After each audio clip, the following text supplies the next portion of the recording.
Good morning and welcome to the deferred regular meeting of this Architects Review Board of the City of Palo Alto for June 20th, 2019. My apologies for the unavoidable delay this morning. Staff, could you call the roll? Yes, Chair Firth. Here. Vice Chair Balte is absent. Board Member Liu. Present. Board Member Thompson. Present. And Board Member Hirsch is also absent, both excused. Thank you. Thank you. Now's the time for oral communications. This is the time to address any item on the agenda that, not on the agenda, but that is within our subject matter here, our purview. I don't have any cards. Is there anybody who wishes to speak on any matter? Nope. All right. City official reports.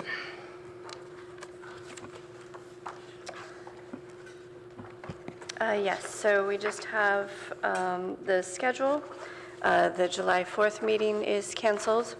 And then July 18th, Board Member Thompson will be out, but I believe everyone else will be here. And also July 18th, Board Chair Firth would be your last meeting, right? That's right. So we'd like to schedule a celebration of sorts, so we can talk more about that offline. Thank you. I sort of feel like I should say, I've never been late before. The movers just arrived. Yes, and then for the next meeting on July 18th, it shows 6 items in the packet. It has gone down to a more reasonable 4 items. So I believe the wireless items are dropping off and will not be heard that day. So we have 565 Hamilton Avenue, which is a return to us. Is that right? Yes, second hearing. A preliminary hearing on 486 Hamilton Avenue, and a subcommittee meeting on the brick and lighting at the Public Service Building. Is that right? Yes, but then also the new road bridge. I actually, I just remembered, I actually might be here on the 18th. I had some funny things happen with my planning, so it's possible I will actually be here then. That would be great. That'd be great either way. I'm sorry, the Newell Bridge replacement. Okay, Newell I would Road. say send me a packet for that. My flight's coming back on the 17th, but that should be Okay, sounds good. Thanks. All right, then I think we're ready for our first public hearing, which is a quasi-judicial hearing. The address is 3000 El Camino Real, and staff is recommending that they would approve the applicant's request for major architectural review for a master sign program to allow 3 monument signs, 6 directory signs, 13 directional signs, and a sign exception to exceed the sign height and area for freestanding and directional signs. This is better known as Palo Alto Square. This is exempt from review under CEQA because these are accessory structures. The zoning is PC, which is of course a little obsolete now, but still valid. The applicant is Stanford University, presumably through their master tenant. Could we hear from staff, please? Thank you. Good morning, Chair Firth and ARB Board. My name is Danielle Condit. I am the project planner on the application. The application you have before you today is a request for the master sign program with sign exception. The applicant wishes to install 1 new monument ID located at the corner of El Camino and Page Mill, 2 new theater tenant signs located at the drive aisle entries off El Camino and Page Mill, and 6 new directory signs located interior of the site along the perimeter of the existing buildings, as well as 13 new pedestrian vehicular signs, directional, located throughout the site. We are before you today because the proposed signs deviate from the previously approved master sign program established in 1994, and some of the proposed signs actually exceed what is allowed per today's development standards.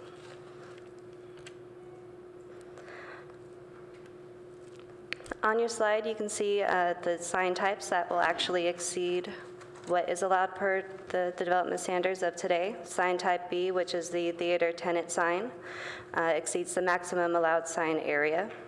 Sign type E, which is the,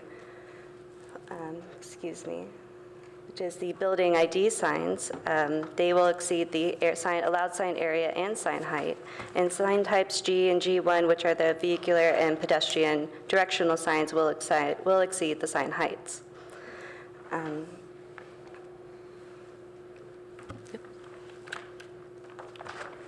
To give you a little history on the property, as we established, there was a master sign program previously in 1994, and the site was refaced in 2008 with a staff level ARB review.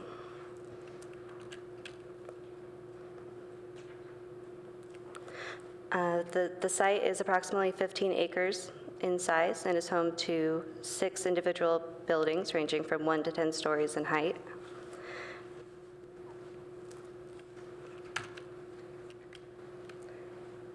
The master sign program being applied for as a result of a site-wide change, which deviates what was previously approved, the sign exceptions, and to standardize the heights. The goal of this is to standardize the heights and the design throughout the site.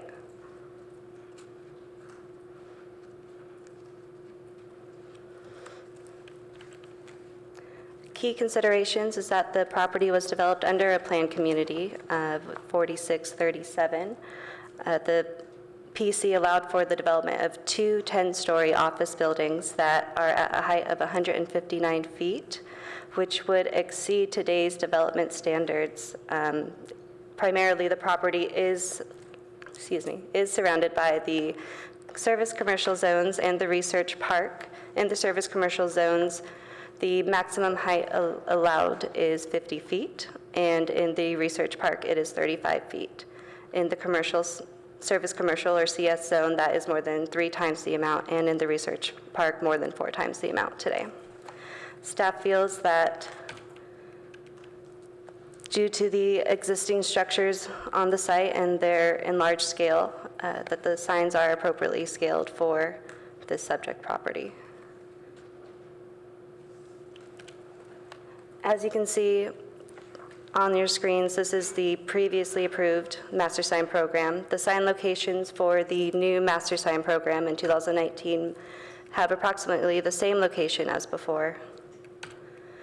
Sign type A, which is the new monument sign at El Camino and Page Mill, you have your existing and proposed. Sign type B, which is the theater tenant signage, you have your existing and proposed. The new directory signage, which is sign type C. The new directional signage for vehicular wayfinding. These are the 2 new signs that were not existing before. Sign type G, which is for your building monument ID signs, your building ID signs for directional. And interior directional pedestrian directional signage.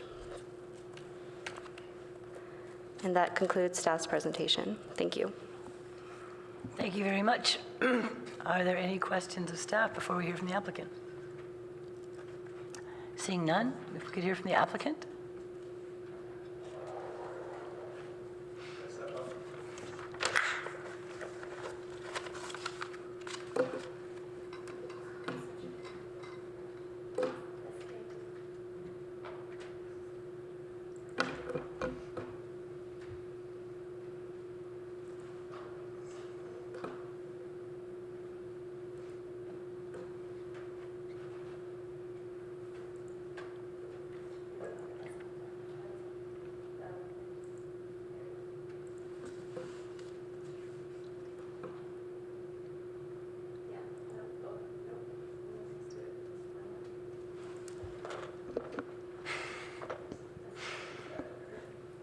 Your time doesn't run until we solve the technical problems.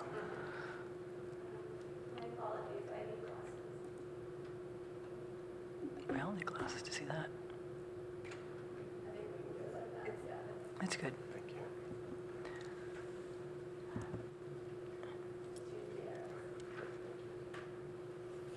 Hello. Good morning. If you could introduce yourself, and we have a transcriber, so if you could spell your name for the record, that would be Sure. helpful. You have 10 minutes. Great, thank you. My name is Danny Moran, Danymoran. I'm with Luxury Services, which is the design firm that designed the Master Sign Program, and also Corporate Sign Systems, which is the fabricator for the sign program. So we're actually requesting to increase the height of the signage over the previous ARB approvals based on our design of the signage. And I'd like to just briefly explain what or how we derived the design.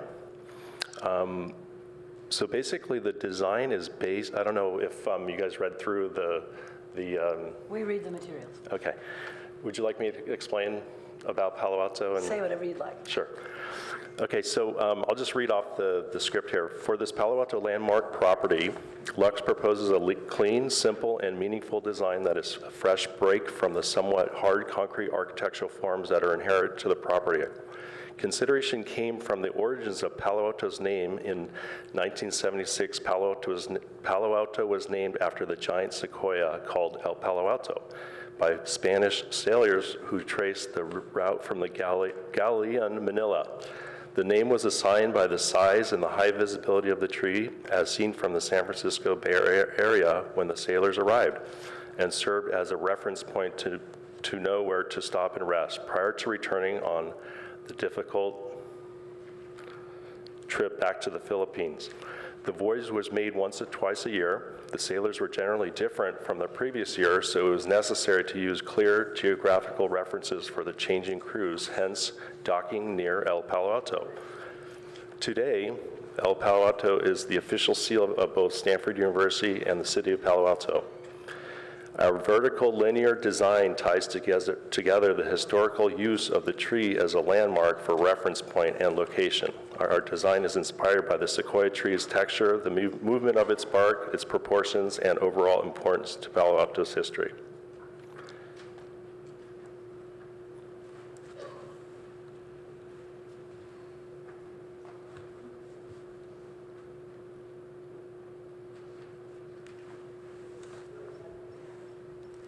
So basically, you've seen all these things, but this is just a rendering, basically referencing what I just mentioned.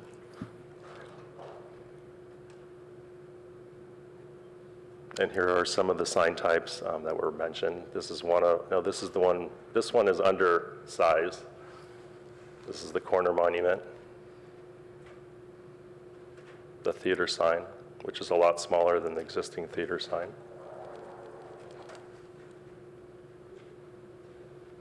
These are the directories. And this is the monument building ID. So basically, this is one of the signs that's over the previous height restriction, and we feel that it's appropriate because, again, it emphasizes the linear verticalness of El Palo Alto. And we feel that the signage is really not that tall compared to the overall mass of the buildings.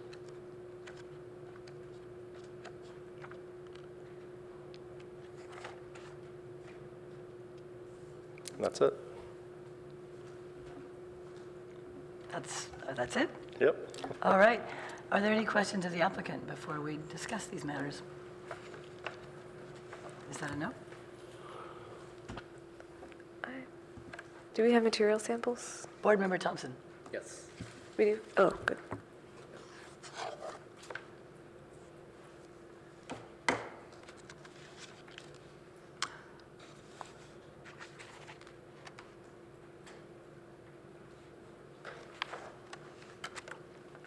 I have a question.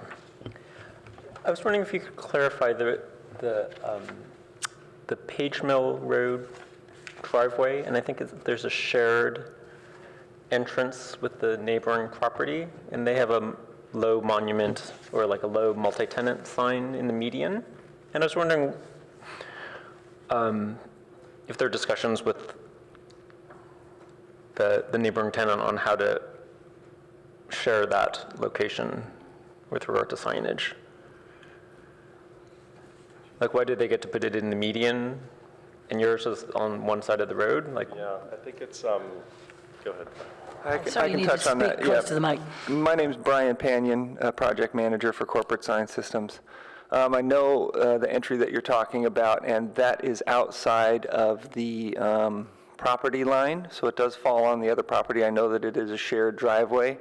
And no, we haven't discussed with the other tenant about that. I don't think that it was ever a concern before. I think that the wayfinding existing works. It directs people in, and then there's another wayfinding sign at the end of the drive that directs them right or left, depending on the property. And our goal with this sign program overall is to improve the wayfinding and to assist, the visitors to the Palo Alto Square, so that there's, to avoid this confusion that you're talking about, but potentially that they don't know where they're going. Our goal with the exemption on the height is that you can see and, identify these buildings and properties more easily as you enter the property, so that you're not confused on which way to go. Hopefully that touched on what your question was. great, thank you. Osma, did you have any questions?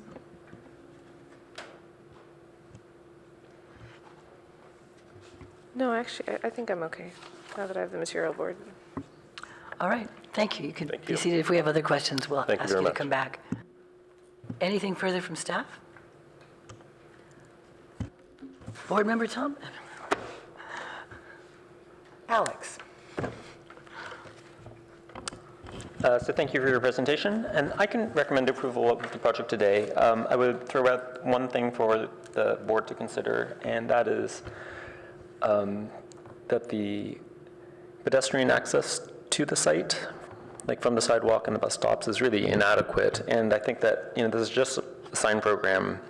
It's not a building project. But I think I would argue that we should add some sort of signage, if it's like directional signs from the corner to the first building, what do we call it? Campus corner. And because there's actually no pedestrian access from the two driveway entrances. And the pedestrian access is just a little slot through a berm. Like there's nothing indicating that that's really the one and only access point for pedestrians. And then also just for the applicant is that I think that the accessible route that is drawn in there is not completely accurate as it connects. So this would be, yeah, sheet 4, 3 or 4. Or yeah, 3, 4, yes.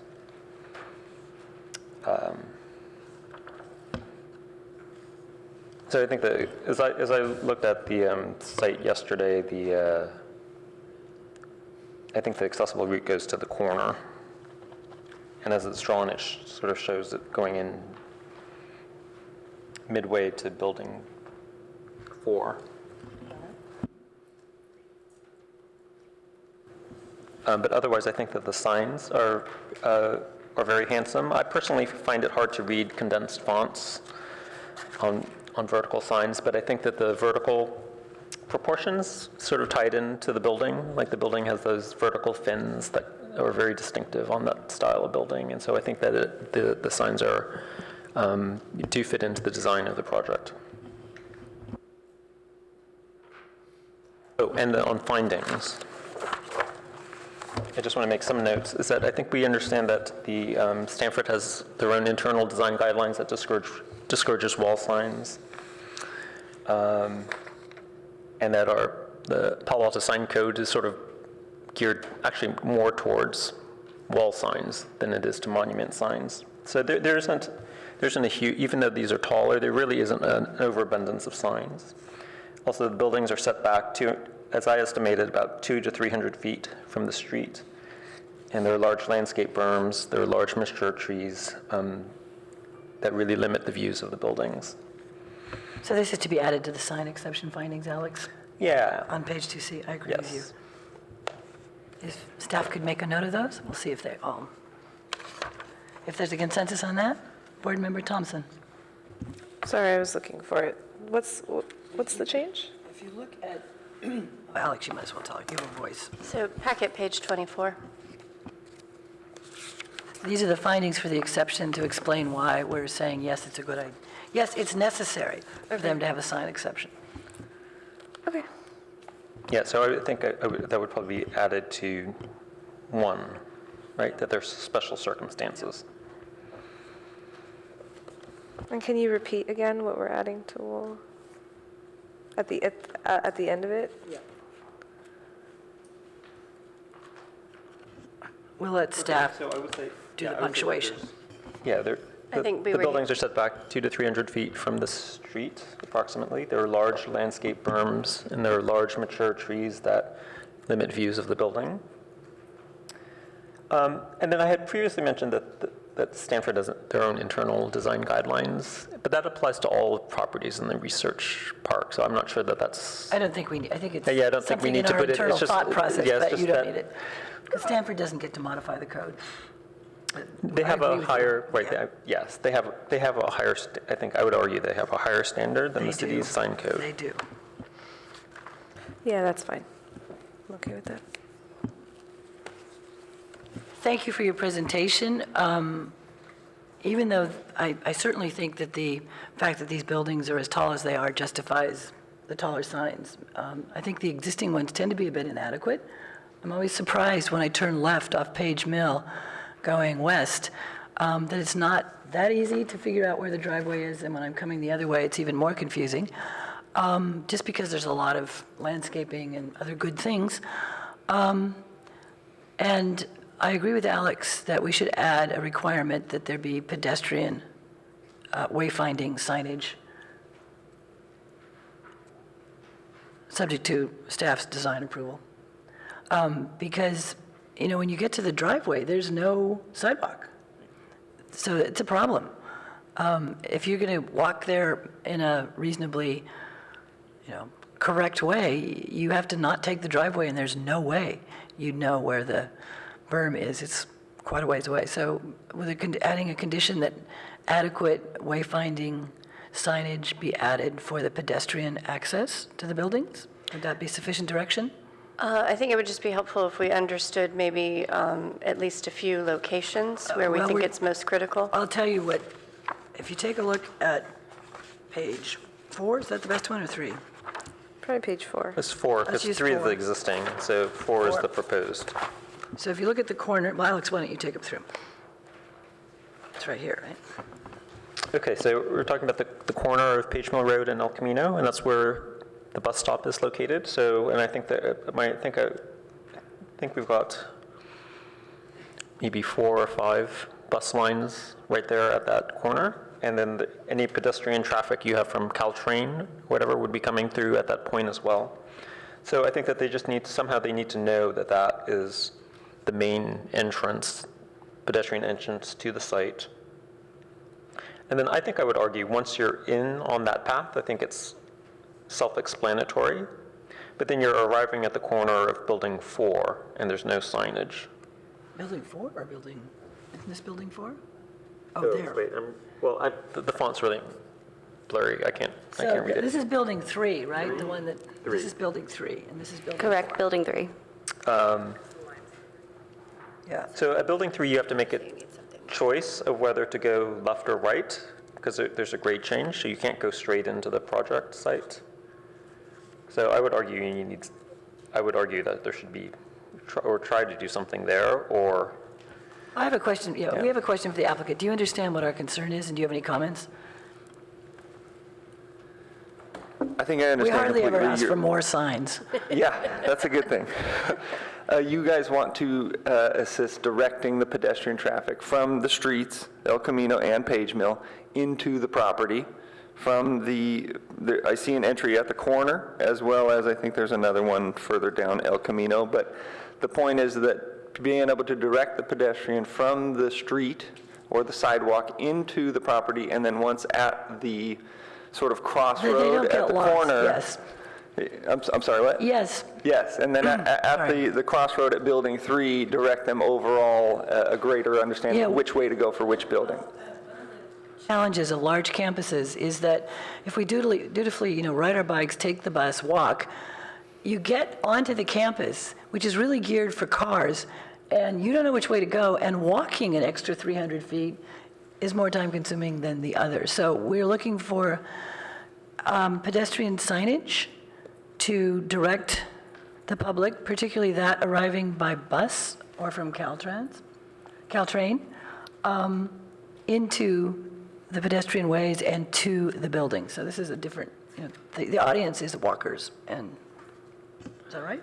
So if you could add that condition, we'll let you and the applicant figure it out. This should not require any sign exceptions. And I think that falls under our sign type E, which we denote as both directional signage for vehicular and pedestrian. So Yeah. if we add more of those at the proper locations to help direct Thank you. Will you pedestrians. need more exceptions if you do that, Steph? Yes, the directional signage do exceed the allowed sign heights. All right, then why don't we say that we believe that the basis for that would be the difficulty of pedestrian wayfinding, hate that word, from public transit, and that the size of the site requires an exception for those pedestrian wayfinding signs. Are sign E and G1 basically the same? Yes, they are. I'm sorry. G1 is classified as pedestrian. Sign E is vehicular, but they are identical signs, though they have slightly different classifications. And material-wise, it's this top right material? That is correct. The mat. That's correct.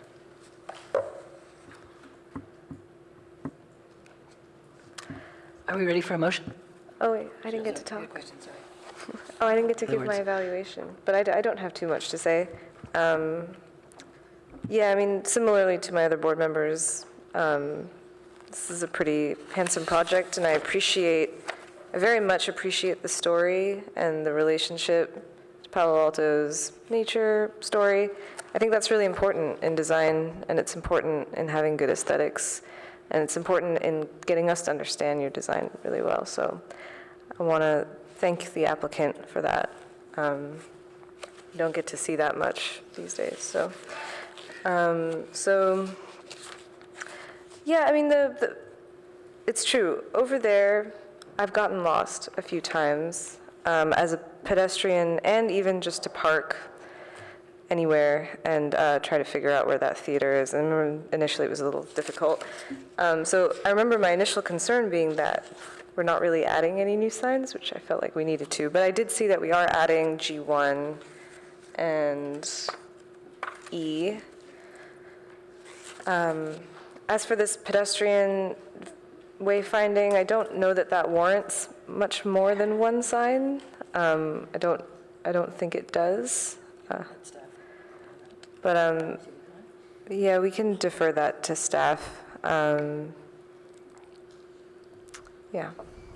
I apologize for forgetting to ask your opinion. That's okay. There's only three of us, it's so confusing. Anything more? No, I think that's it. That's it. I neglected to, usually we tell you before you start your hearing that we've all visited the site. I think it's clear that we've all been lost on the site. Me too. And we look forward to clear signage for pedestrians. It's been a while since you took that picture. Beatrice, dinner with Beatrice was showing quite a while ago. Now, is there any comments? Do you have enough direction from us? Just related to the pedestrian signs, it looks like there's a bus stop on El Camino. It's a little bit off of the corner, and so I'm thinking that it would be good to have a sign there just showing where the pathway is. I would support that. Would my colleagues? Is that very close to where sign A is? Yes, it's just down the way from it, maybe just a few feet. Sign A. All right, where's sign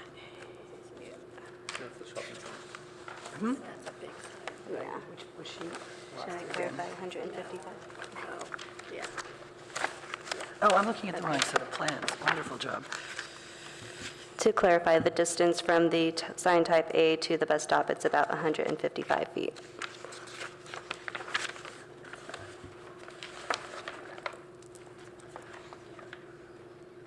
That's not going to help us get anywhere, is it? I don't know. I That's feel not like going to, that's not going to help us get anywhere, is it? The sign A? that is the corner that I think is closest to Caltrain as well. Right. There are actually several bus stops in the area, but it seems like this is the one that people would use. Like, there's a bus stop on farther up, there are two others on farther up on Page Mill Road, but I've looked at the bus routes, and it seems like this is the one that would be that's actually useful. I guess it kind of depends where it's put, because sign A, the way that it's designed right now, looks really good on its own. You don't want it to be diminished? Yeah, like it kind of has this like nice relationship with the landscape, and almost sounds like a little flag sign right next to it wouldn't look very nice. But I guess it would depend. So I think they can design it. So like one of my relatives, I have two relatives that are disabled. And it's constant frustration when you actually are pushing a wheelchair or they're pushing themselves. If they go and say, okay, I get off at the bus stop here at the corner, and it's like, oh, I see this big entrance farther down on El Camino, I'm gonna go down there. It's like 700 feet. That's like 2 city blocks downtown. And then you realize, oh, there's no way for me to get into the site. Now I have to go back to the corner. Like that's not, to me, that's like not acceptable. And I'm fine if it could be just a little 3-foot high pedestrian, Like a something. It shorter can be height? something totally minimal, and it doesn't have to be the street sign. It doesn't have to be right there at the monument sign. It could be at the bus stop. I'm sure there's a way of I think making a it low profile. A shorter sign over there might make more sense. Well, I'm going to suggest that do you have any comment? I was just going to say, I think there are 2 pedestrian paths, one at the corner and then one at the drive at El Right. Camino. I was there yesterday. I didn't There see it. isn't. I was looking for. I was actually looking for it, and I didn't find anything that was useful. Okay. If you're not in a car. I think we're talking specifically an accessible route.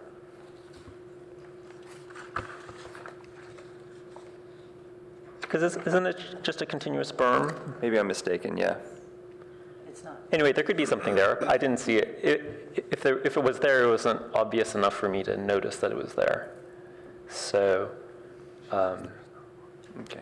Yeah. and there's nothing shown on the site plan. Okay. If we're asking about El Camino, the driveway. it's the corner and it's the driveway. Those are the only Right, ways to yeah. get in. Otherwise, it is a berm. Yeah. And the driveway is for cars. Correct. I think a shorter sign works there. Okay. I'm going to, thank you. For me, better wayfinding, better clarity about where to go when you're on foot, when you're using a wheelchair, when you get off the bus, when you get off the train, is an important issue that needs to be addressed. And I would like to believe that you can do it without interfering with the design elegance of the bigger signs, but I think we have to do both. We have to have both those big signs and pedestrian-oriented sign, because this is a site that is pretty impenetrable unless you're a car. So So, could we, I don't know how you feel about, could we, since potentially this might be a new sign type, that would be like the shorter sign type, should we subcommittee it? pleasure of the board. I move that we approve this project subject to the conditions in the report, and also add that we move one item to subcommittee that involves a smaller pedestrian wayfinding sign type, the corner of Page Mill and El Camino. Would that be with the additional findings previously suggested by Board Member Liu? Indeed. I will second that motion. Any further discussion? All those in favor say aye. Aye. Aye. Thank you. You are approved with a referral to subcommittee on the issue of adequate pedestrian signage. Thank you very Thank much you for all your for your time. application. They're pretty signs. I look forward to seeing them. Thank you. There's probably a technical term for that. Elegant? Our next item is also Stanford University is the applicant. This concerns the Stanford Shopping Center. Is that the right term? Yes. This is also a quasi-judicial hearing. It's the consideration of a major architectural review to allow demolition of the existing almost 95,000 square foot Macy's Men's Building and the construction of a new three-story standalone retail building, approximately 43,500 square feet, and two additional retail buildings of approximately 3,500 square feet, and the construction of a new building on what is currently parking lot of a size of 28,000 square feet. This is exempt from the provisions of CEQA in accordance with the replacement or reconstruction rule. The zoning district is community commercial. Does anybody have any conversations to report before we have this? Nope. Meeting? No. Anybody have any additional site visits since we last had this before us? As a preliminary. I don't think I've seen this one before. But yes, Preliminary. I've been to the site. Okay. I visited the site on Tuesday. And I visited the site again on Wednesday. So if you could, staff, I need to go clear my throat. I'll be right back. I was going to say we'd let the applicant set up, but that won't work.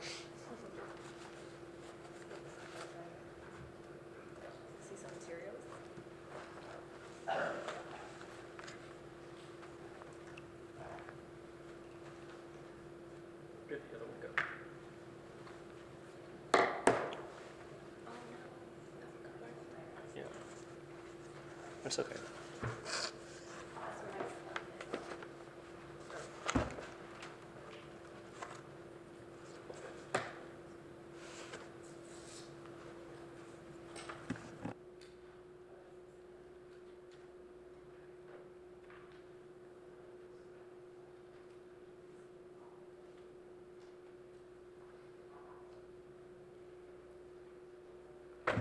Mr. Gutierrez.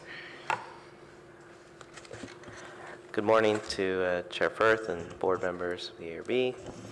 My name is Samuel Gutierrez. I'm the project planner for this project and the planner assigned to the shopping center. That's why you always see me for every shopping center project. As we enter in here, you could see on the title slide, it's just the updated renderings in this package of the proposed buildings and also the proposed site plan, which we'll dive into. But to remind everyone, this is the Stanford Shopping Center. This is located at the corner of Sand Hill and El Camino, that portion of the shopping center in between Sand Hill and Pistache Road involving the Macy's Men's Building. Here you can see the different kind of perspectives from the public view.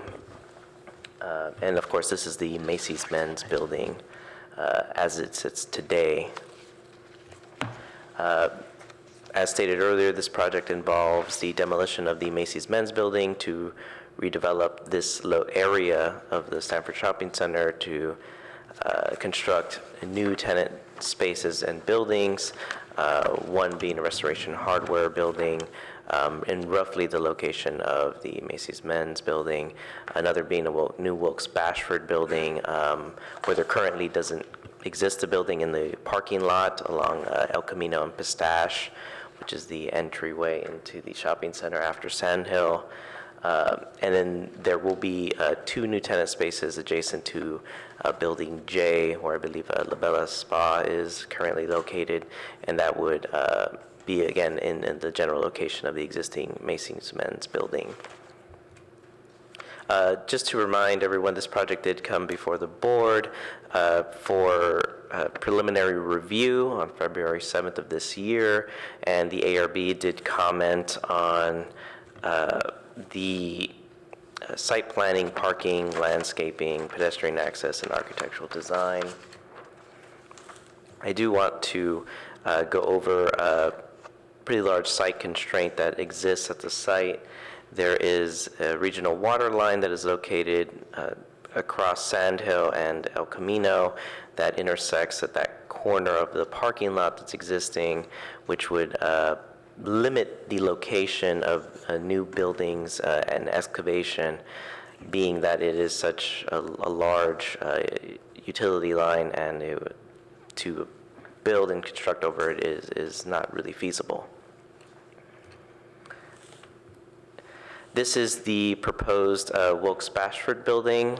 The rendering is far more refined than what the board had previously seen during the preliminary review. There's new landscaping added, pedestrian features such as trellis, and here you could see the site plan and some of the pedestrian walkways that have been revised and put into greater detail along this corner of Pistache and El Camino. Here you could see the pedestrian path could go down along Pistache, along the longer portion of Wilkes-Bashford as you enter into the shopping center, or you could move across the frontage of Wilkes-Bashford along El Camino on this new path behind some of the trees that are shown there with some seating. And as you loop around, then you would face the parking lot that exists. And here you could see that the pedestrian pathways are wide. They do narrow to roughly about 10 feet, but that is meeting some of the board's comments about the pedestrian pathways throughout the shopping center at least being 8 feet. Here's the other perspective views of this proposal. The upper left corner is a view from El Camino. That's what you would see as you enter the city from El Camino, and you pass Sand Hill and head towards Pistache. On the lower right, this would be that Pistache entry and the El Camino turnoff, and you could see that the building had been revised with some storefront windows and landscaping within a planter area. And again, these are the just blow-ups of the other sides of the Wilkes-Bashford proposed design. Again, you could see landscaping, new trees, planter boxes, and along the corners there's these display windows which seem consistent with what we see in the shopping center. There's these kind of pedestrian corners, and we have displays as you get towards entries. Moving on to the Restoration Hardware building, you can see here that the site plan has been slightly changed from what was viewed before in the preliminary application. The building slightly shifted, and there are, again, pathways, pedestrian pathways off of Sand Hill now. We're on Sand Hill at this end, and entering off of Sand Hill, this kind of forms a U-shaped around the Restoration Hardware building, where again the pedestrian pathway varies from approximately 10 feet up to 35 feet. That would be at the entryways of the Restoration Hardware building. It has entries on either side, and when those entries are open, the pathways would be much deeper there. But even when the Restoration Hardware building wouldn't be open, we still have at least 10 feet of pathway around the perimeter of the building. Here's the renderings of the proposed building. You can see there's a lot of trees proposed and greenery on the building. It's very open, so you could see views into the retail floor of the Restoration Hardware building. And this is a zoomed-in portion of just to the south of the Restoration Hardware building, where these two new tenant spaces would be. And there is a new drive aisle proposed there that's elevated. Here you could see a detail of these outdoor seating areas along each corner of the new buildings. again, enhancing the pedestrian experience of the shopping center, but still maintaining at least a 10-foot wide pedestrian path around these edges, where it also varies from 10 feet up to 20. Here's a rendering and elevation of these proposed buildings. Again, you could see the walkways, a bit of a planter area, this elevated drive aisle, and the outdoor seating for these proposed tenant spaces in this location. And in the lower elevation, you could see, again, there's clear view of a lot of window spaces to show that it is a retail experience that's being maintained there. There's not very many solid walls other than the center kind of common back house entry, where that has been treated with a bit of a green wall treatment. Key considerations for the ARB are access to the site planning, location of the buildings, pathways, pedestrian furniture, drive aisles, and utility placement. And again, safety of pedestrians, bicycles, and automobile traffic, and compatibility with the site. And this would be the compatibility of the proposed buildings, scale, and design relative to the site, which is, of course, the greater Stanford Shopping Center. And the staff recommends that the board review and provide formal comments to the applicant. That concludes staff's presentation. Thank you. I forgot to mention at the beginning of the hearing that this project is not ready for recommendation at this point from us. There's insufficient information. Correct.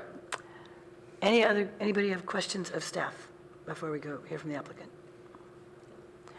I had one question, which is, when I look at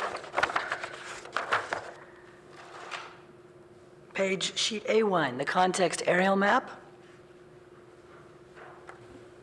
as a layperson looking at that, it looks to me that as I'm driving southish on El Camino, the Wilkes-Bashford building is heavily screened.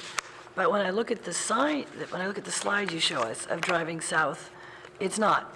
So could you explain to me what I would be seeing or what I wouldn't be seeing?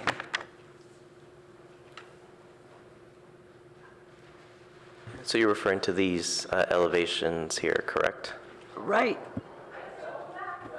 That would be likely due to the blending of trees, different heights, and the exposure of between the tree canopies. So which corner is that I'm seeing there? Is the lower one coming down Sand Hill? No, the lower one is actually El Camino and Pistache. Pistache, got it, sorry. So if you were looking at... Thank you for explaining that to me. This is very fine print. Yeah, so if you were looking at sheet A1... So this is what you see going north-ish on El Camino? Correct, Got correct. it. Thank you. I was trying to figure out how there could be so many trees in one and not the other. I apologize. All right, any other questions of staff before we hear the applicant? Could we hear from the applicant, please?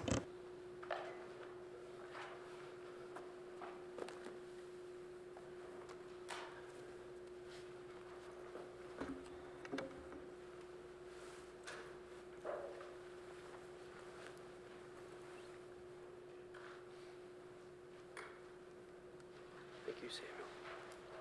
And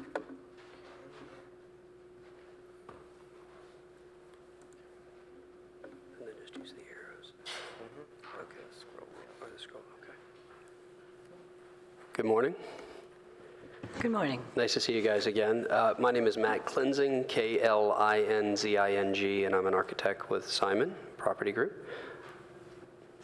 And my name is Tim Wong, Timwong, and I am the Vice President of Architectural Design at Restoration Hardware. So Thank you. we remember we have 10 minutes, roughly 30 seconds a slide, so we'll be brief. Thank you, members of the board. Ms. Thompson, you weren't present in our last one, so if you have any specific questions later on, we can answer them. But the goal this morning was to respond to a lot of the comments that we had at the previous pre-ARB that we had in February. And they focused on a few different topics: architecture, placement of some of the buildings and some of the parking issues that we see on the site. And we spent a lot of time over the last 4 months delving into those, and I wanted to go over some of that in detail. One of the comments was specific to the placement of the Restoration Harbor building, and I realize this print is finer than I intended it to be, so sorry for that. But there was concern raised about the proximity of the Restoration Harbor building to Sand Hill, and so we did look at moving that south. Excuse me, just could you give us the sheet number, then we'll... Sure. Oh, so they don't see the same thing that... LS 100. It's even finer on our... Oh, yikes. Thank you, got it. We'll add the time. Samuel's better at this than me. Okay. Perfect. All right, so on LS 100, if I scroll over, the building that's on the left here is Restoration Hardware, and there was some concern about the proximity to Sand Hill. So we tried to move it a lot greater south. The issue we ran into is that for building code, we need to maintain a 60-foot separation between adjacent buildings and this building. So it's moved approximately a net of about 7 feet south from Sand Hill. So we moved it as far as we could. We also looked at addressing the other concern about the proximity of the Wilkes-Bashford building to El Camino. And we really tried to move that west away from the street. Unfortunately, with the required parking, with the place in a bio retention areas, as well as landscape, we were sort of limited in what we're able to do that. But we have gone back, as Mr. Gutierrez mentioned, and we've buffered it some additional landscape areas, an amenity area, and some additional landscaping to help improve that. And obviously make sure that the heritage oak that is located to the northwest corner of that building is obviously, we're outside of the drip line, we have temporary protection, so that, and we have a specific sidewalk design that honors all the root conditions there, so we're sensitive to that. The other issue that was brought up was the placement of EV or electric vehicle charging, which required by code. And there was a concern that in this lot that's north of the Wilkes-Bashford building, due to the amount of EV chargers we need here, that would be even harder to park in. So what we've done is we've actually taken half of the required amount, and although off-screen, we've located them to the west of Restoration Hardware, so that what you end up with is an area along the northern aisle of this parking area along Sand Hill that has EV chargers, but everything else has been moved to the west, so trying to free up that parking somewhat. I'm going to go to the next page now, which will not line up with your package. What's that? Page down? Ah, perfect. So this is HSEE, and I have no idea what page it is in your packet. Hardscape, right? So this specifically is the drive aisle that occurs south of Restoration Hardware and north of the NCAP buildings. And as you might remember from a previous presentation, this is a flush curb condition. We have a raised enhanced parking area, the potential for periodic activities to happen. There was some concern about the arrangement of the parking. Previously, we had perpendicular parking located in this area, and there was concerns about it backing up into the traffic flow. So we've actually taken out the majority, probably 75% of the spaces that were in this area, found other areas to place them, and we've now located them as parallel parking spaces with eased curbs along it. Gets a little bit of parking into this area to help with the required parking count. At the same time, we think it takes away that concern about the traffic confluence as people went through it. The other issue I wanted to address was the overall parking provision. This is not something that's in your packet. Something was provided as a supplement to Mr. Gutierrez, and I have printouts if you'd like to look at it. We spent a lot of time actually surveying tenants to look at the amount of employee parking. We looked closely at bike spaces, public transportation, rideshare activities, and we've come up with, we think, is a comprehensive plan to alleviate some of the parking concerns we have on site. Most notably, one of the biggest issues we found from the tenant survey is there are daily between 400 and 600 employee cars that are located on site, which, as you can imagine, of our total parking is a significant amount. Currently, per the tenant guidelines, they're allowed to park along the perimeter of Sand Hill and El Camino. What we've done is we've revised that to limit their parking to just the upper levels of the decks that are down along, I'm forgetting McCune, I forget the lower street. Now, it's great if you have a policy, less effective if it's not policed or enforced. So although not implemented yet, we're also looking at some other programs we've done throughout the country that monitor the parking activities to try to basically enforce that. That's obviously a careful line we have to go through because we value very much our employees and want them to not be reprimanded. At the same time, we're very sensitive to the amount of spaces that are available to patrons that come, and we want, through the finding we have, to obviously make parking convenient for everybody. So we are going through that process right now. Like I said, I have these packets if you'd like to look at them, and they illustrate exactly what we've done, what our findings are, and how we're moving forward. If you could give that to our staff, yes, I'm sure we would like to look at them. Great. We won't read them right now. Okay. I'm going to go to another page now, which is page A2. Apparently, I'm all over the place with you guys. What this is there was some concern last time raised as the relative heights of the building, Restoration Hardware and others, how they were in context with the overall elevations. Sam, how do I zoom out? Is it? Got it. Okay. And although, again, fine print, what you'll see here is there's overall contextual elevations along Sandhill as well as El Camino. And it'll show you the relative heights of those adjacent buildings. So I think it's helpful to see where we are in context and how it's portrayed. So offer that up for your review. And with that, I'm going to turn this next series over to Mr. Wong, who will talk specifically about Restoration Hardware. Thank you. First of all, thank you for allowing me to present this project to you today. I trust you've already reviewed the drawings, but let me recap what I think you probably already are familiar with. At RH, we call this our next generation design gallery, and within the walls and the gardens, we attempt to blur the lines between our retail experience and our hospitality experience in an inspiring space with natural light that surrounds all four walls. Our general layout includes a garden entry on both sides, flanked by enclosed gardens on either side where we have our display our outdoor furniture. On the second floor, 2 floors of retail, and on the second floor we have our newest concept, which would be the interior design studios. And on the third floor, which you could see at the top there, is our restaurant in a glass conservatory surrounded by what we call our roof garden, filled with trees and a lot of landscaping.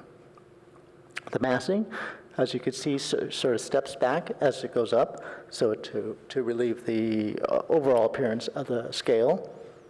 And all 4 sides we articulated with some metal awnings and trees and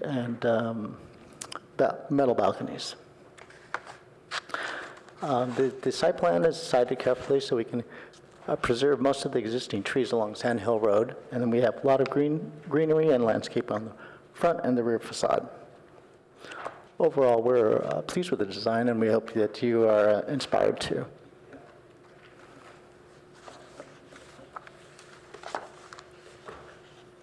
Just for your benefit, I'll page through the next couple pages here, which you obviously have in your packet, but which show, as Mr. Gutierrez mentioned, some updated elevations that increase the transparency of the building, as well as better illustrated some of the questions that were brought up previously about the hedgerow, the openness, and how that engages the sidewalk as we move forward. Okay. Anything you want to go over? I can review some of the interior spaces. Let's see.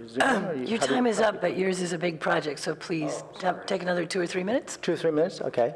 Well, I can describe this page a little bit. This page is sort of... You get 30 seconds. 30 seconds, okay. It's just the main space is the idea of the glass of the restaurant is this glass conservatory that you could see sort of in that slide here.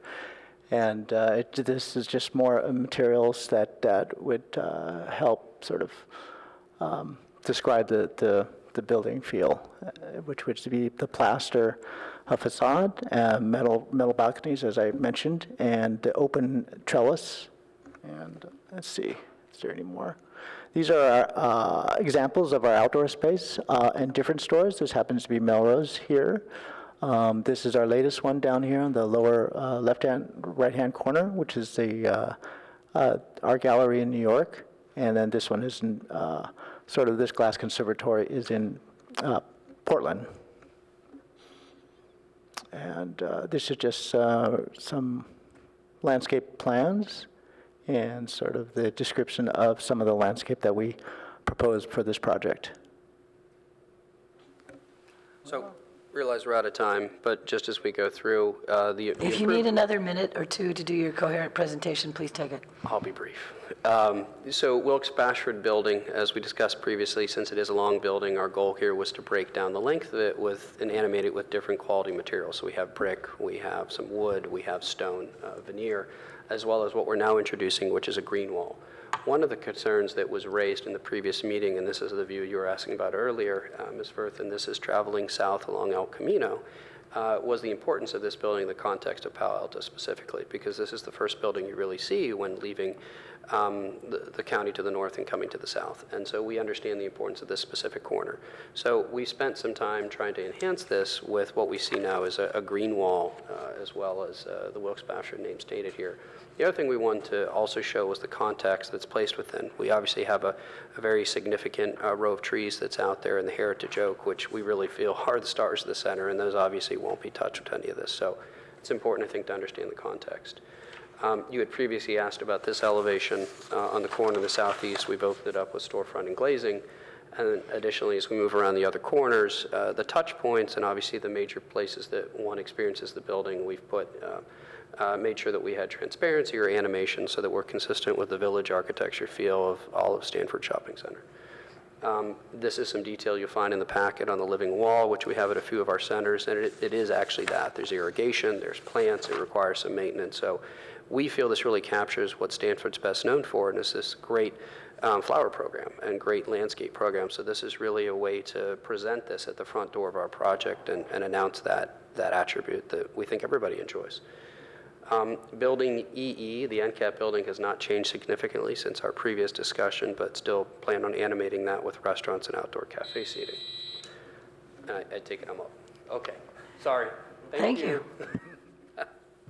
Alex, do we have any speaker cards? We have no speaker cards. Is there anybody in the audience who would like to address this issue, this matter? Apparently not. I'll bring it back to the board. Staff, do you have anything you want to add?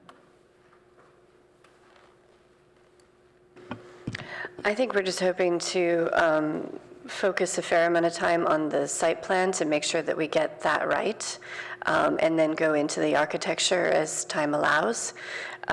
So page C2 has a clear site plan that you can take a look at, and just let us know if there's any concerns about that.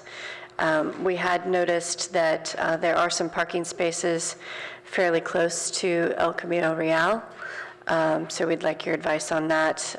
Also lately, we had some late-breaking comments from utilities, and actually maybe Sam can go a little more into that, because utilities are... That's never happened before. Utilities are going to need to move around a little bit, so we can talk about that. Why don't you tell us about that right now before we talk? Sure. So on page C2, when you look at the new elevated drive aisle between the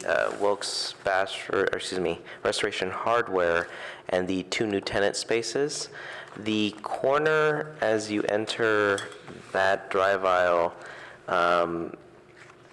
that would be to the left side of this site plan. There is, on the Restoration Hardware side, a bioretention detail.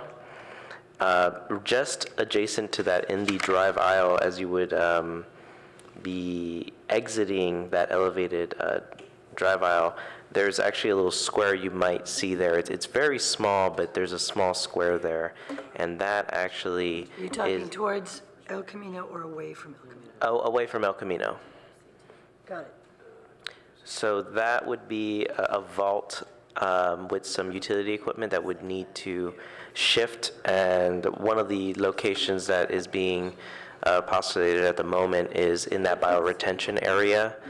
So that would be utilities that would need to be vented to the air.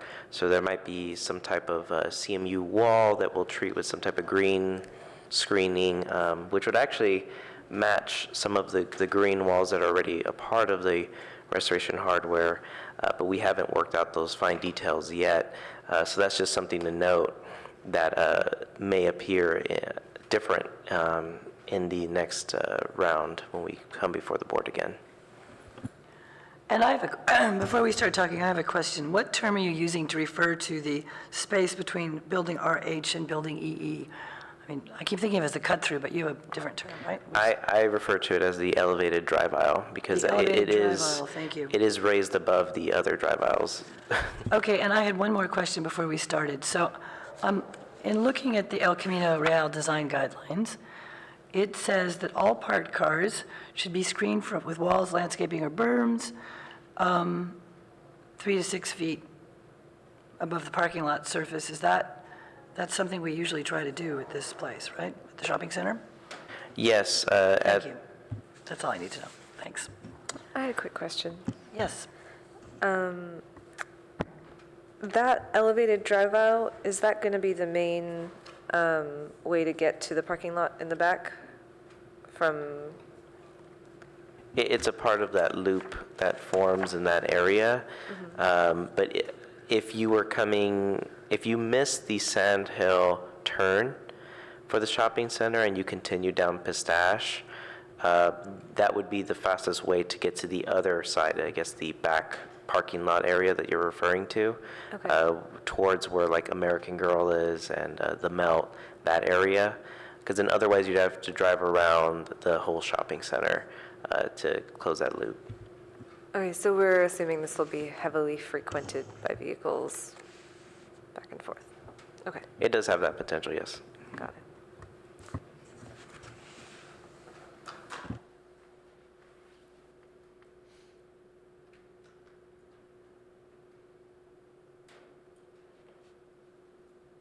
Who would like to begin? Alex, you've seen it before. Why don't you start? No, we should. Or would you like, you ready to go as well? All right, go. As someone who hasn't seen this before, The fresh eyes. I suppose, yes. Well, okay, well, I'll start with the site stuff. So now that I know that that roadway would be pretty heavily frequented, that the existing vehicular pathway to get to the other side is pretty busy right now. A lot of people use it to get around. Initially, when I was looking at this, it seemed like it was much more of like a pedestrian thoroughfare that was just kind of wider and a bit more comfortable. So that kind of gives me some pause because it sounds like there will be a lot of pedestrian flow there. It kind of silos restoration hardware from the rest of all the pathways. I mean, in the site plan that we're looking at, it's a different color. It's not gray like the regular vehicular stuff, which I think is why I was thinking that it might be more of a pedestrian-friendly thing, something that you could close off if you wanted to. So I guess I'm not sure. It sounds like I don't know. It's one of those things that as a vehicle, I'm not sure I would use that, but I don't know if that's the point. So in terms of that, I guess we'll still wait because there's a transformer that could potentially, or what was that box? So we can ask the applicant and have them explain a little bit more, but my understanding is that this elevated drive aisle is both, for pedestrians, but also for cars if they need to loop around the shopping center. So it's sort of, for both of those purposes. As far as the transformer, it's just, I think the initial direction was to put it under the street, and unfortunately that's not going to work. It needs to go in a landscaped area, so that landscape needs to, and that landscape's being used for stormwater retention, so that stormwater retention is going to have to move somewhere else. Okay. Well, if that's the intention, then I think that's pretty nice. Because it sounds like already being elevated is kind of deterring cars from using that pretty regularly, because when you go up, you also have to be a bit more careful. And if people are kind of going to be walking freely through there, then I think that's an asset to the site. Even though at the moment that is my preferred way to get around. I go in that way. But anyway, I can get used to something different. Okay, so I'll just go to the architecture, because that is really the stuff that I focused on when I was reviewing this. I'll just kind of go building by building. So restoration hardware, I don't really have any significant comments on it, other than that I think it's quite nice, and I think it'll be a nice addition. I like the how much greenery is integrated. There is a nice relationship between the green and the building, and I really hope that's maintained and executed in its execution. It's very integral to the design. So I appreciate that in the design intent, and I really hope it just follows through in actual construction. So interestingly, though, I feel like for building EE and Wilkes-Bashford, it kind of has a bit of a foil in terms of the level of detail. So so I'll start with Wilkes-Bashford. So that corner that we were looking at with the green wall, so I love the green wall details, and I really like that you're incorporating that. I don't know if that corner is the best location for it, because that's the corner that's going to face the street, and right next to that corner, I'm not looking at it right now, but right next to that corner, there's a blank wall. And so really, like, the interest doesn't start until much further into the site. And if we, as Palo Alto is changing and there's more people on the street, it seems like the opportunity is really at the street to have a lot of the glass and a lot of, the way that you're going to capture someone's interest is by putting it there.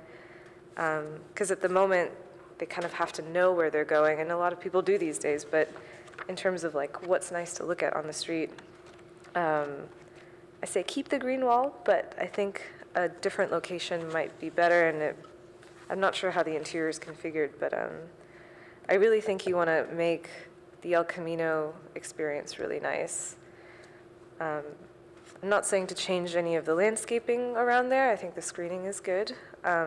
And definitely keep the green wall because it looks so cool.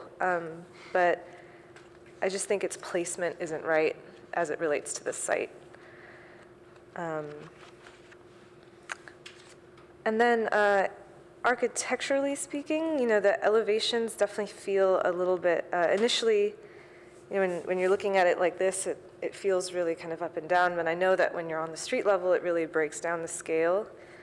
But I wonder if there isn't something more that could be done to kind of create a bit more relief and detail. So the green wall is creating a really nice texture, and it's kind of foiled with something solid, but I feel like a little bit more of that interplay the elevation could benefit from a little bit more of that interplay.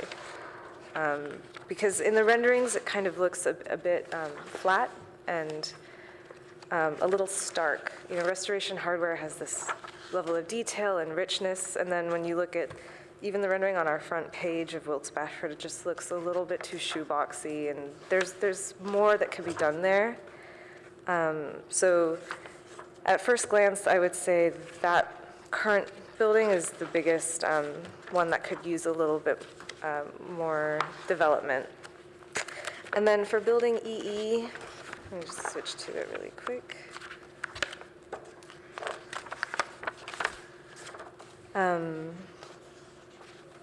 The configuration is really good, and I think I like the relief, especially in the second to the right. I'm looking at page AEE3. It's kind of broken into 5, and the 2 in the middle are the ones I was a little unsure about. They're kind of a bit more planar than the others, but the second from the right has that extra level of depth, which is good. So I would kind of encourage that if you decide to look at building EE more and kind of also elevate it a little bit more in terms of how much relief and depth you're adding to there. Love the green wall, love the green wall. And that is my comments on the architecture.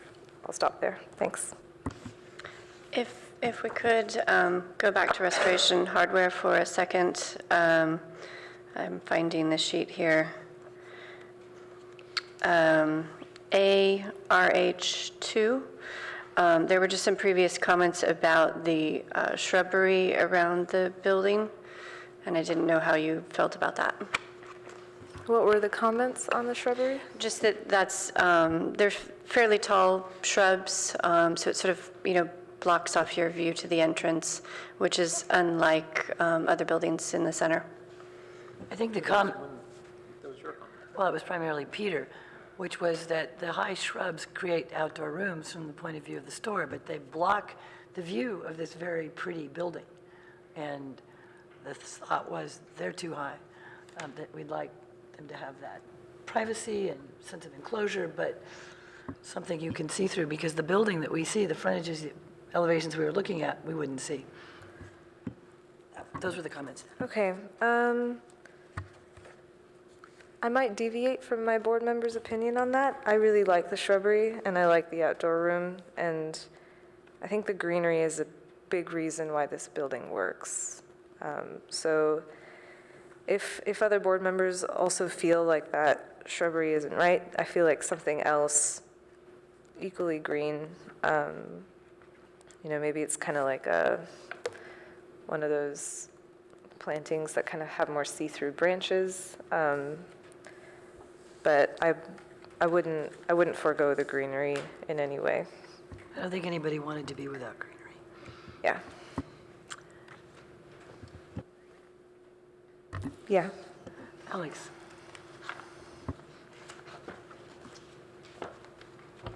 Great, so thank you for your presentation, and I think the revisions look good. I think most of my comments are about the site plan, and I think I don't really have that many comments about the buildings. I think generally the buildings are looking fine. So on site plan, I think my overall comment is that it seems like that the individual pieces aren't really adding up into a greater whole. And it seems like a step back from what the shopping center has been doing in the past. But I think the staff report asks is like, could we still meet the findings? And I think my answer is yes. The comments that I have are I think what's shown on the C2 plan. I'm not crazy about the sidewalk that's being shown at the moment along El Camino. Tell us more. I'll go into that in a minute. The street trees on Pistache Place, I think you're showing trees on the Wilkes-Bashford side that are sort of along the curb, but the existing trees on the other side are inboard of the sidewalk. The elevated pedestrian street, I do have lots of concerns about how that all actually looks when it's all done. So you've got like bollards, I think you're showing trees. Typically you would do tree guards so they don't get damaged by cars backing up. You're showing some raised planters, and I'm just wondering if you're actually defeating the purpose of having the appeal of an elevated street, because you're adding so much clutter that it's actually that it is potentially unattractive. I think the staff hasn't mentioned, I think that the shopping center way is getting narrower at this location to match up with shopping center way farther, sort of farther down to the south. I think that's probably a good idea.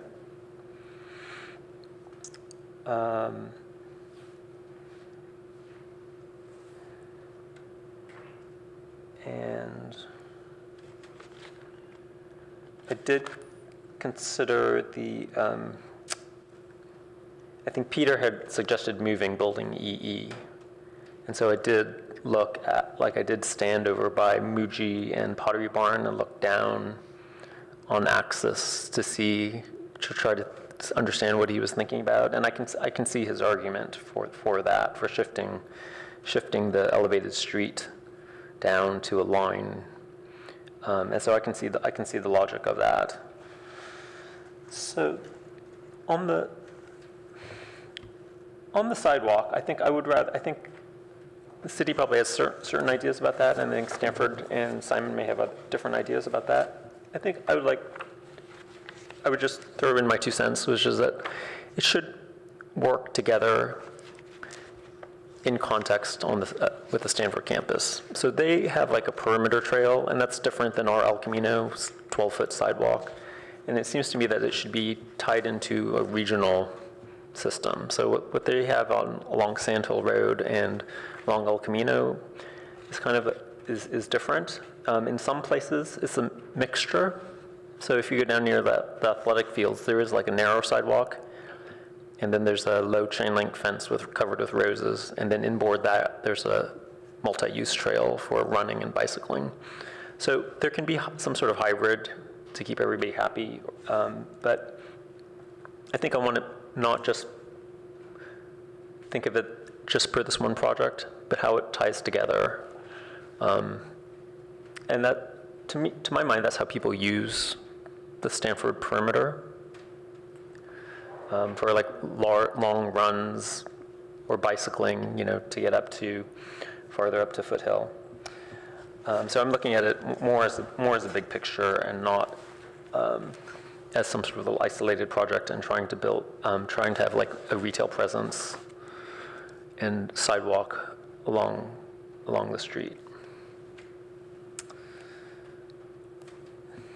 So, and then, staff, you had mentioned the utilities. And I think there's something that I did want to point out that didn't work on the recent edition. So like over by the anthropology store, I think there's some sort of fire standpipe or whatever in the sidewalk, and then it got covered over with this giant cage. And it looks awful. I mean, that just looks like the biggest screw up. And so I think we do need to like focus on that, on this particular project where all of those utilities are. And sometimes it's hard for us to read it in here, but I think the board does need to weigh in on all of that, because that's just like a disaster. And I don't really have that many comments on the buildings. They look good. I would only point out that the laminate shown on the Wilkes-Bashford building, I think my understanding is on the tenant design manual that you guys are discouraging laminate. And then here on the board, I think Board Member Valte is usually concerned about the outside corners whenever we have these very thin materials. And I've been looking at a lot of projects that are using this, and I think I'm in agreement with him. I mean, the laminate looks better if it's on an interior recess and you don't have any of those exterior corners on it, because it's like a dead giveaway that it's like a fake material when you have these little plastic corners on the building. So, but I'm not opposed to the laminate, as an accent material. So that's all that I have. I'm generally in support of the project, although I'm a bit disappointed in the site planning. And Alex, with respect to the site planning, the disappointment is the failure to align with the other buildings and the inadequate bike. I don't know if anyone So can understand generally, what I'm we're trying to encourage. I forgot the exact words of it, but we're trying to sort of encourage thoughtful, long-term planning and make long-term decisions that will stand for 100 years. And I just don't see this site plan as doing that. You have lots of little bits of parking lot, a lot of streets that don't align. You're adding more intersections, and makes it more confusing to people, to the cars. You're adding some parking spaces in areas where we would normally try to not have parking, to allow for queuing and stacking of cars at peak times, say like at Christmas time. And so I think that's all sort of like not that great, but I would still, but to me, it would still meet the findings.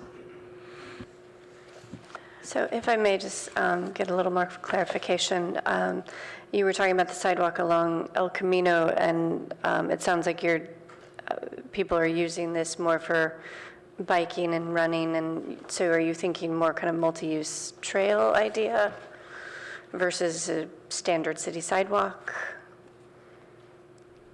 Is that what I was hearing? I'm going to pull up sheet C2. Yes. So, because El Camino does have down the rest of El Camino, there's the 12-foot sidewalk requirement, and here too. And so that's what we were trying to abide by, was the El Camino guidelines. Yeah, so the El Camino designs, the South El Camino design guidelines are sort of True. for California Avenue and farther south. True. And we just had the El Camino Park Reservoir project, and we didn't really put in a 12-foot sidewalk right across the street. On our own city project, we didn't do it. So I'm not sure why we would start. But if you look at here, like you've got, it looks like they're trying to put some of the existing oak trees in tree wells. And there's a sidewalk, but there's the existing oak tree, so you have to sort of curve the sidewalk around the oak tree. Like it doesn't look, it seems like it doesn't look good, and it doesn't really work very well with the existing oak trees. And the additional seating area next to Wilkes Bashford, like I'm not sure who wants to sit there with all the traffic on El Camino. Like it just doesn't really add up to me. It's me needing to sit down. Yeah, right. You want to sit there? Like of all the places where you would sit, like that's not where I would want to. I just want to be able to sit every couple hundred feet. Yes.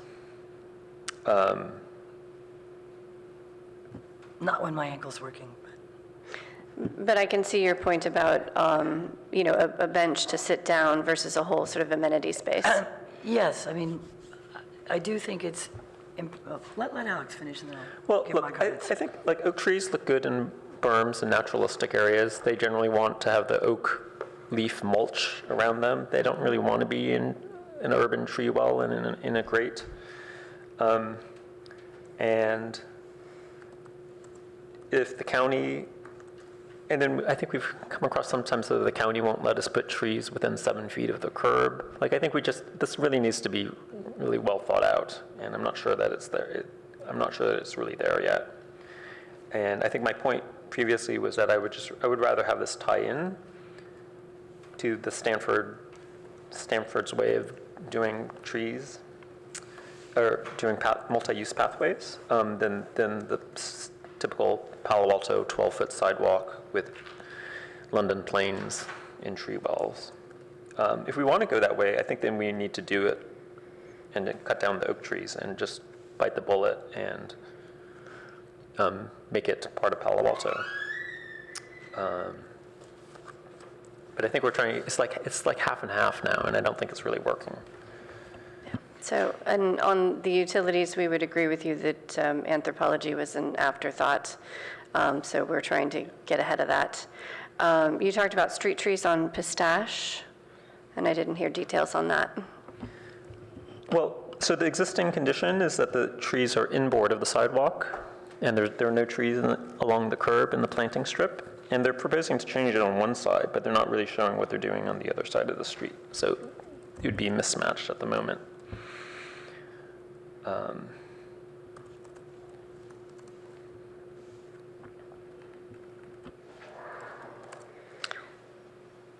And then on the elevated aisleway, I agree with you that there would likely need to be bollards and tree guards and things. And so we just need all of that shown on the plans so we can have a better review of that area. Because it may be so ugly that we would rather have a regular curb. I mean, yeah. I'm not saying that it can't be done, but it's just that I think, what is the term that some of the planners are using? Those Woonerfs? The Dutch, I learned that all the way back in college, yes. Yeah. me too. So, I mean, that really, it just says, you're putting faith in people, right, to drive and park correctly. And I don't necessarily think that always works. But once you start adding all of this stuff, I think you start to lose the beauty of the Woonerf. And that's all that I would have to say about that. I would say one other thing too on that is that there are, like at Santana Row, they've fully monetized. There's like a little median in one section, and they've like monetized that. Every inch of it is like, is in a lease to somebody like Blue Bottle or whatever. So, but it's attractive. And I guess on this one, I'm not really seeing the attractive part of it yet. And building EE, you were agreeing with Board Member Baltze about, I guess it's really the alignment of the elevated aisle. Right, but I can see this would be very difficult on Stanford's part. If you move the building, then the LaBelle Spa, then you've got like this big blank wall part exposed, and so then you have to do something with that. And it is better to have retail on both sides of the street, generally. So like I can see the argument for this, for doing it the way they're doing it. And I generally support Simon's, like putting restaurants and cafes on corners. I know you were saying this could be retail, pop-up retail as well, but I think generally that's attractive. And having outdoor seatings at corners, attracts people, and then more people attract more people. So I do support that idea.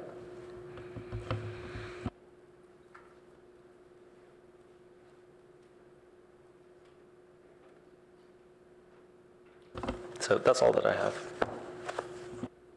Thank you. Thank you for your presentation. Thank you for the additional elevations and streetscapes so that we could see better what you're doing and what you're proposing. I agree that Restoration Hardware is a handsome and interesting building. I think that Wilkes-Bashford is improved. Did you all have any comments other than the comment on the laminate about materials? Okay with you? Meet the standards? I think the palette is fine. I think it's really more like, my comment was more about adding a bit more detail. I was just going through the findings and realized we hadn't said anything. I realized it's primarily site plan that you wanted, but if we had comments, I thought we should give them now. I'll tell you about what concerns me and what generally I share the views of my colleagues. I particularly share Alex's view about the perimeter and the sidewalk space. I do not think that the South El Camino guideline 12-foot sidewalk is a particularly appropriate standard here. What you really, when Stanford, in 1997-98, when Stanford was redoing Sand Hill and building on a previously unbuilt upon Creekside, one of the things they were required to do was do a lot of bicycle and pedestrian paths and think really hard about bicycle and pedestrian access, so you have them both at the Creekside. You have really good bicycle and pedestrian Class 1 paths going west on Sand Hill. Across the street, you have the city's linear El Palo Alto Park. In between, you have Stanford land, which is both a park and a huge reservoir, for which we're grateful. So I think that's what we should be emphasizing, is that the presence of the last free creek on the peninsula that runs to the bay, the plants that grow around that. I hope we could stay with the well-done oaks rather than moving to containerized trees. And reflecting on the fact that lots and lots of people come up from the east to bicycle up towards the hills or up towards Friends in Menlo Park and vice versa, and that's something we want to encourage. So that's what I would be going for rather than the South El Camino guideline. I do think that the El Camino guideline, which talks about not having a view of parked cars from the street, is something we should be mindful of and be sure that the parking is designed so that that's attainable.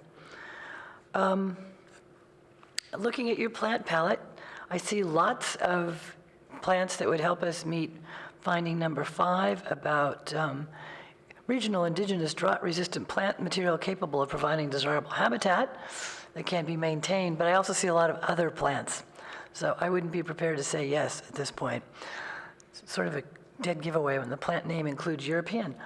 So I don't think that's at the point where I would approve that yet. I'm glad you have some, but I think restoration hardware in particularly still isn't quite with the program. I don't know how I'm supposed to tell I'm in Palo Alto as opposed to Los Angeles or Portland, both of which are lovely cities that I've lived in. I'm thinking about what you said about parking. I suspect that better parking management would be really helpful, and of course, we're supposed to find that you're doing it adequately for employees and customers. And so that means that we're looking for a plan where it's not enforcement that makes your employees go there, but it's the rapid little golf cart shuttles or whatever, so that it's an attractive option. So if it's late at night, you feel safe going there.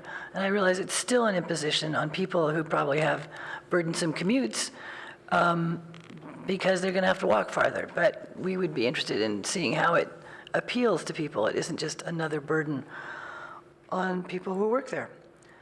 On the elevated drive aisle, I'm having trouble with that. And indeed, the whole circulation. I mean, maybe you're going to have signage as pistache that's going to direct people to the south, towards San Jose. But I always go the other way. It's more attractive. It's easier to get there. It's better looking. It's easier to move. And we've now created this dead end with the Wilkes-Bashford parking lot. And so are we going to have, do we need, reader numbers, little low-key reader numbers that say no parking this direction? Go that way if you want to park, which is a possibility. So that's one thought, because I really do think we want to avoid, you get work, you want to run your shopping center, and I realize it's your business for maximum efficiency, we can just give you local experience, which is that if we knew, I'm not saying you have to be as elegant as the Portland airport parking lot, but if we knew where we might find parking, it might help with some of that dead-end problem. I still don't understand how the raised drive aisle works. I do remember the word winner from my early sitting in planning commission meetings. But right now, it seems to me there's too much going on. The fact that you have a raised drive aisle means that there's no grade separation between the sidewalk, sidewalk, and the drive aisle, and the cars and pedestrians are at the same level. Is that right? And sometimes I think you're just trying to do too much in this space. And sometimes I think it's just not well designed yet. But I want to know that when I'm absent-mindedly talking to friends, I've got pretty clear signals where I'm going to step off the curb and where I'm going to step into the flow of traffic. And that people, you get a lot of repeat customers, but that people driving through here know they're going to have to do it at 5 miles an hour, and that they do that. So it's non-lethal speed. Anything else anybody wants to say before we say thank you and let them get on with their lives? Minor detail. Tree number 93 is an oak tree, and it's called out as a privet. Tree 93? Tree 93, and it's in the shopping center way at the Macy's men's store entrance, like at the portico share. Just in case you thought we didn't read your plans. Anything else before we? Would you like to respond? You have another 10 minutes if you'd like to talk. Feel free. You're not sick of us? It's a big project. We care. Well, a couple of things. As I was sitting there and hearing, I guess talking about the displacement of the building, I was encouraged to hear Mr. Liu say, even though he's disappointed about the arrangement of the streets, he would go with the findings. Our experience has been a little different with vehicular traffic flow. When people tend to have a straight run, they tend to go faster, which is not really a safe thing to happen between patrons and vehicles. And so I actually think this is a much better movement because it encourages more turns and encourages more cautious driving. Completely hear you guys on the raised street. It's, if the consensus is it's too much and too little, then more than happy to get rid of it. We were trying to create an environment that was hospitable to both cars and pedestrians. I've done it personally in a number of centers across the country, and it works very well. We use a mix of concrete planters, some bollards, sometimes they're lit. In this case, it wasn't, street trees. And it creates an environment where both coexist. But understand if there's concerns about it, we're not wed to it. We want to make sure the board is pleased and we can move on. So that's really it, what I heard. Hear you completely on everything else, and we'll make sure that we respond accordingly. So thank you. Would the Yes. board be interested in looking at maybe two different options next time about, a regular drive aisle versus the elevated? Speaking for our colleagues who aren't here, probably yes, and as well Yeah. as those who are here.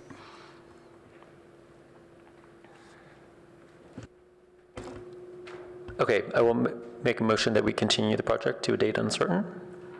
I'll second. I don't care if there's further comment. All those in favor say aye. Aye. Aye. Passes unanimous. It's 3-0-2. Two board members being absent. And just to, I guess we do have minutes and things, but we are going to have a subcommittee at the end. The subcommittee item did not make it on the agenda, but I have confirmed with attorneys that subcommittees are not subject to the Brown Act. And however, we did post it out front to give people as much notice as possible. And it's 744 San Antonio, which is the proposed Marriott building, is what we would be discussing. And it's about window treatments? or what is Yes, it? it's down to the window trim, yes. Thank you.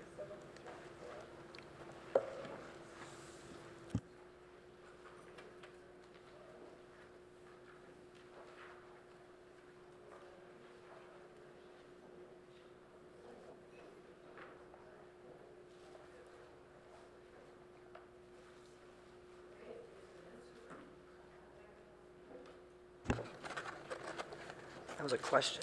Yes. We have two sets of minutes to approve of May 2nd and May 16th.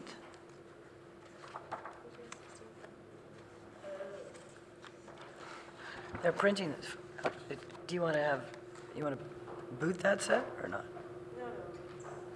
Okay. I Alex? took a quick look. I have no comments on the minutes. Okay, I don't either. Could I have a motion to approve the minutes of May 2nd? Were we all here? There? Were we all here then? Okay. Then we have a quorum. Motion? Okay, I will move that we approve the minutes for May 2nd, 2019. I'll second. Motion by Lou, second by Thompson. All those in favor say aye. Aye. It passes 3-0-2. Next, the minutes of May 16th, 2019. I will move that we approve the minutes for May 16th, 2019. I'll second. Motion by Lou, second by Thompson. All those in favor say aye. Aye. Aye, passes 3-0-2. And we will now adjourn as a board, and the subcommittee will convene. Thank you. I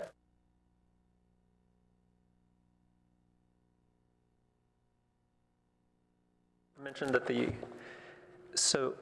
are two things, right? So the Mercedes-Benz project is going to the council on Monday. And the North Ventura CAP project was supposed to go to the council on Monday, but it's being pushed back to August. Because they're trying to change the schedule, and they're working out additional service agreements with the consultant. And they really do want the council direction on where to go next for the next step on the project. And I will attend the Mercedes-Benz hearing. Thank you, Alex. I got several phone calls from people who were puzzled by the procedure since we did not recommend approval at our last meeting. And I basically referred them to city staff and attorney. And Alex will be there to explain how far we got and what our major concerns were. Yes. Thank you and very much for that. Yes, so staff did put out a staff report related to Mercedes-Benz. I believe we also have another memo coming out, and we're responding to questions from council members. The main idea on that was we respect the ARB's opinion, but we felt like there were some larger rezoning and massing questions that only the council could answer.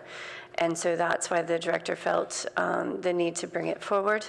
But we are recommending that council approve the project, but then send it back to the ARB for the items that you had discussed and wanted to further review. Since last time we recommended approval and the council voted no, then I think this is probably a useful exercise. But we will defer to staff and the council on the procedure they wish to follow. Anything else before we adjourn? Well, I will not see you on July 4th, but we will see each other on the 3rd. 18th. Third Thursday in July. Yes. And I apologize for my voice, but these things happen. Take care. Thank you.